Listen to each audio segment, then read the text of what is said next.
Hello friends, I am पूजा श्रीवास और मैंने आपको फर्स्ट पार्ट में 7 व्याख्या कराई थी। अब हमारा नेक्स्ट पार्ट है। सेकंड पार्ट में मैं आपको जो बाकी की व्याख्या है वो कराऊंगी। तो आइए स्टार्ट करते हैं। 8th व्याख्या हमारी।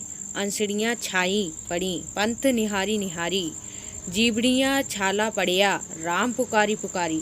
तो इसमें अंसड़ियाँ छाई पड़ी पंथ निहारी निहारी, जीवड़ियाँ छाला पड़िया राम पुकारी पुकारी। संदर्भ पूर्वत प्रसंग पिस्तु साखी में संत कबीरदास ने विरह से व्याकुलता जीवात्मा के दुख को दर्शाया। व्याख्या कबीरदास जी कहते हैं कि परमात्मा रूपी प्रीतम की राह देखते देखते मेरी आंखें इतनी थक गई हैं कि अब उनके सामने अंधेरा छाने लगा है और उनका नाम पुकारते पुकारते जीभ में छाले पड़ गए हैं।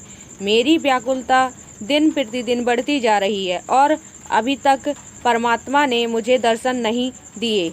मैं निरंतर उनके नाम को पुकार रहा हूँ, परंतु उन्होंने मुझ पर अभी तक कृपा नहीं की। काव्यगत सौंदर्य। भाषा सधुकड़ी, शैली मुक्तक, गुण प्रसाद, रस शांत, छंद दोहा, शब्द शक्ति अभिधा, अलंकार पुनरुक्ति, प्रकाश अलंकार, निहारी निहारी व पुकारी पुकारी में एक शब्द की बार बार आवृत्ति होने के कारण यहाँ पुनरुक्ति प्रकाश अलंकार है। अनुप्रास अलंकार। निहारी निहारी पुकारी पुकारी में क्रमशः ना, हा, रा और पा का रा वर्ण की आवृत्ति होने के कारण अनुप्रास अलंकार है। साखी नंबर 9।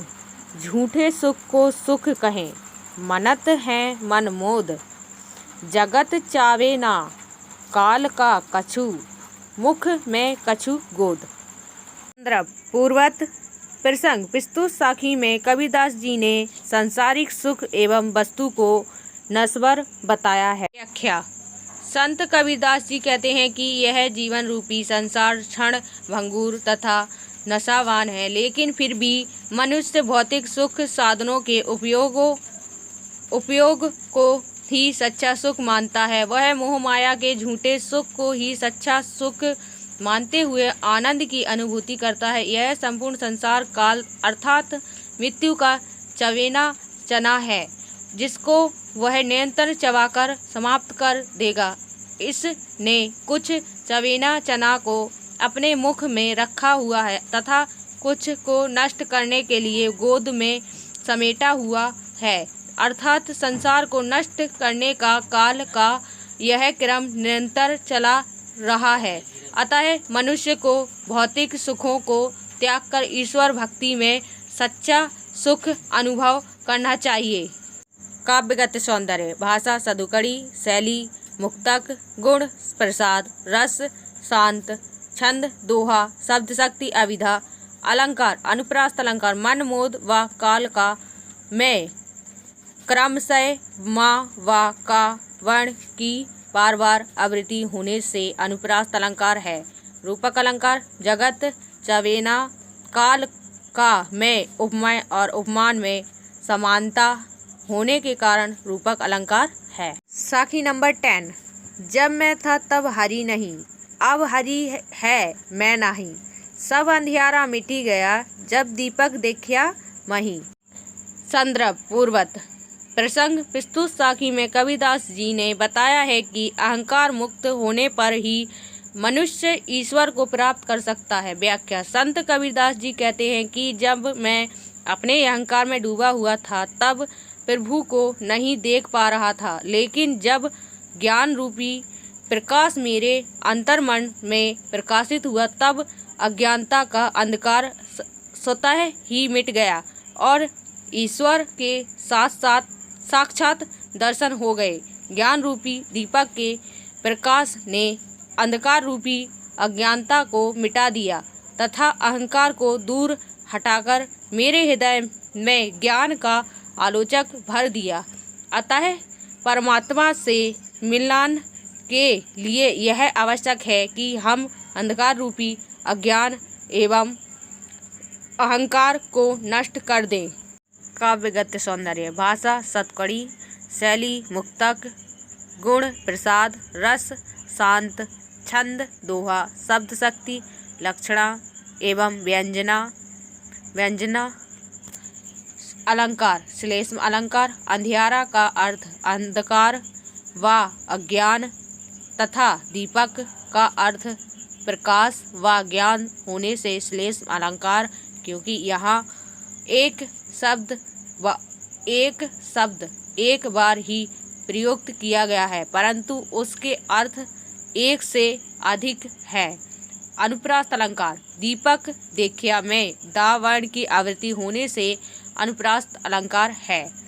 भाव संभ्य। कबीर बर दादू दयाल से इसी भाव को व्यक्त करते हुए कहा है, जहाँ राम तहाँ मैं नहीं, मैं तहाँ नाही राम। दादू महल वरीक हैं, हे को वहीं थाम। साखी नंबर 11। कबीरा कहा गर्भियो ऊंचे देखी बा आवास, कलिहा परियो भावे लोटड़ा ऊपरी जमे घास। संदर्भ। पूर्वत प्रसंग प्रस्तुत साखी में संत कबीर ने धन दौलत पर गर्व न करने का उपदेश दिया है। व्याख्या। संत कबीरदास जी कहते हैं कि यह पूरा संसार और यहाँ व्याप्त सभी भौतिक सुख साधन क्षण भंगुर है, इसलिए मनुष्य को कभी भी ऊंचे महलों तथा धन दौलत पर गर्व नहीं करना चाहिए, क्योंकि ये सभी वस्तुएं नशावान हैं। अतः कुछ ही दिनों में ये धरती पर गिरकर नष्ट हो जाएंगी और इन पर घास उग जाएगी। काव्यगत सौंदर्य। भाषा सतकड़ी, शैली मुक्तक, गुण प्रसाद, रस शांत, छंद दोहा, शब्द शक्ति, लक्षणा तथा व व्यंजना। अलंकार। अनुप्रास अलंकार। कबीरा कहे में का वर्ण की आवृत्ति होने के कारण यहाँ अनुप्रास अलंकार है। साखी नंबर 12। यूँ ऐसा संसार है जैसे सेवल फूल, दिन दस के व्यवहार को झूठे रंग ना भूल। संदर्भ। पूर्वत प्रसंग प्रस्तुत साखी में कबीरदास जी संसार की क्षण भंगुरता का वर्णन कर उसके ब्रह्म रूप सौंदर्य से प्रभावित न होने का उपदेश देते हैं। व्याख्या। संत कबीरदास जी कहते हैं कि यह संसार सेमल के फूल के समान सुंदर दिखाई पड़ता है। सेमल का फूल लाल रंग का होता है और जब खिलता है तो सबको आकर्षित कर लेता है, परंतु यह आकर्षण अधिक समय तक नहीं रहता, क्योंकि यह जल्द ही नष्ट भी हो जाता है। उसका फल भी खाने योग्य नहीं होता, क्योंकि उसमें रुई भरी होती है। कबीरदास जी कहते हैं कि हे मनुष्य, तू सेमल के पुष्प की भांति आकर्षण संसार के मोह में मत पड़। यह आकर्षण कुछ ही समय तक का है। काव्यगत सौंदर्य। भाषा सतकुड़ी, शैली मुक्तक, गुण प्रसाद, रस शांत, छंद दोहा, शब्द शक्ति, लक्षणा। अलंकार। उपमा अलंकार। संसार की तुलना सेमल फूल से करने के कारण यहाँ उपमा अलंकार है। अनुप्रास अलंकार। दिन 10 में दा वर्ण की आवृत्ति होने के कारण अनुप्रास अलंकार है। साखी नंबर 13। यही औसरी चैत्या नहीं, पशु ज्यों पाली देहे, राम नाम जड़िया नहीं, अंति पड़ी मुख से है। संदर्भ। पूर्वत प्रसंग प्रस्तुत साखी में कबीरदास जी ने कहा है कि मानव जीवन को व्यर्थ नहीं गंवाना चाहिए और इसे ईश्वर भजन में लगाना चाहिए। व्याख्या। संत कबीरदास जी कहते हैं कि मानव जीवन अमूल्य है, अर्थात अत्यंत कठिनाई से मिलता है।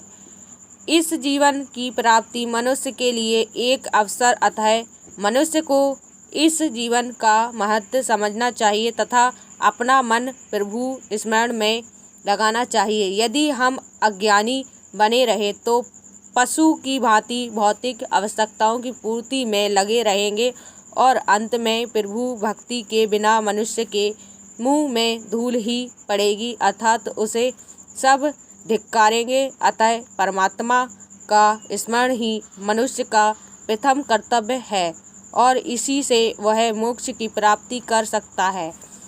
काव्यगत सौंदर्य, भाषा, सतकड़ी, शैली, मुक्तक, गुण, प्रसाद, रस, शांत, छंद, दोहा, शब्द शक्ति, लक्षणा व अभिधा। अलंकार, अनुप्रास अलंकार राम नाम में माँ वर्ण की आवृत्ति होने के कारण अनुप्रास अलंकार है। उत्प्रेक्ष अलंकार, पशु ज्यों पाली देह अर्थात अज्ञानता और पशु के शरीर में समानता प्रदर्शित की गई है, अतः उपमाय में उपमान की संभावना होने के कारण यहाँ उत्प्रेक्ष अलंकार है। साखी नंबर 14। यह तन कच्चा कुंभ है, लिया फिरे था साथी, ढबका लगा फूटी गया, कछु न आया हाथी। संदर्भ, पूर्वत प्रसंग प्रस्तुत साखी में कबीरदास जी ने मानव जीवन की नश्वरता का चित्रण किया है। व्याख्या, संत कबीरदास जी कहते हैं कि हे मनुष्य, तू जिस शरीर को अपना समझकर सदैव उसे स्वस्थ व संभाल कर रखता है, वह शरीर तो एक घड़े के समान है जो कष्ट आने पर क्षण में नष्ट हो जाएगा। अर्थात जिस प्रकार मिट्टी का कच्चा घड़ा जरा सी ठोकर लगने ही टूट जाता है, उसी प्रकार तुम्हारा यह शरीर भी क्षण भर में नष्ट हो जाएगा। इसलिए अपने शरीर का मोह त्याग कर ईश्वर का ध्यान करो। काव्यगत सौंदर्य, भाषा, सदुकड़ी, शैली, उपदेशात्मक तथा मुक्तक, गुण, प्रसाद, रस, शांत, छंद, दोहा, शब्द शक्ति, अभिधा व लक्षणा। अलंकार, रूपक अलंकार, तन कुंभ में ता उपमाय तथा कुंभ उपमान में समानता स्थापित होने के कारण यहाँ रूपक अलंकार है। अनुप्रास अलंकार, कच्चा कुंभ का वर्ण की आवृत्ति होने के कारण यहाँ अनुप्रास अलंकार है। भाव संभय, संसार की क्षण भंगुरता का वर्णन कबीर ने निम्न साखी में भी किया है। यूँ ऐसा संसार है जैसे सेवल फूल, दिन दस के व्यवहार को झूठे रंग भूल। साखी नंबर 15। कबीरा कहा गर्वियो देही देखी सुरंग, बिछड़िया मिलियो नहीं ज्यों कचली भुजंग।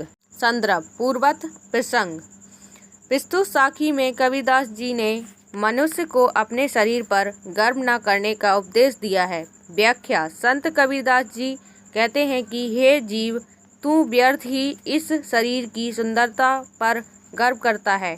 यह तो तुझ से इस प्रकार छूट जाएगी जिस प्रकार सांप के शरीर से उसकी केचली छूट जाती है, जो पुनः शरीर पर नहीं चढ़ती। उसी तरह अवस्था ढलने के पश्चात मनुष्य पुनः पूर्व रूप में दोबारा लौटकर नहीं आता। कवि का तात्पर्य यह है कि इस भौतिक संसार में केवल ईश्वर ही शाश्वत है, अतः उसी को पाने का प्रयत्न करना चाहिए। काव्यगत सौंदर्य, भाषा, सतकुड़ी, शैली, मुक्तक, गुण, प्रसाद, रस, शांत, छंद, दोहा, शब्द शक्ति, अभिधा व लक्षणा। अलंकार, अनुप्रास अलंकार, कबीरा कहा मैं का वर्ण की देही देखी मैं दा वर्ण की आवृत्ति होने के कारण अनुप्रास अलंकार है। उपमा अलंकार, मानव शरीर की नश्वरता की तुलना भुजंग सांप की केंचली से करने के कारण उपमा अलंकार है।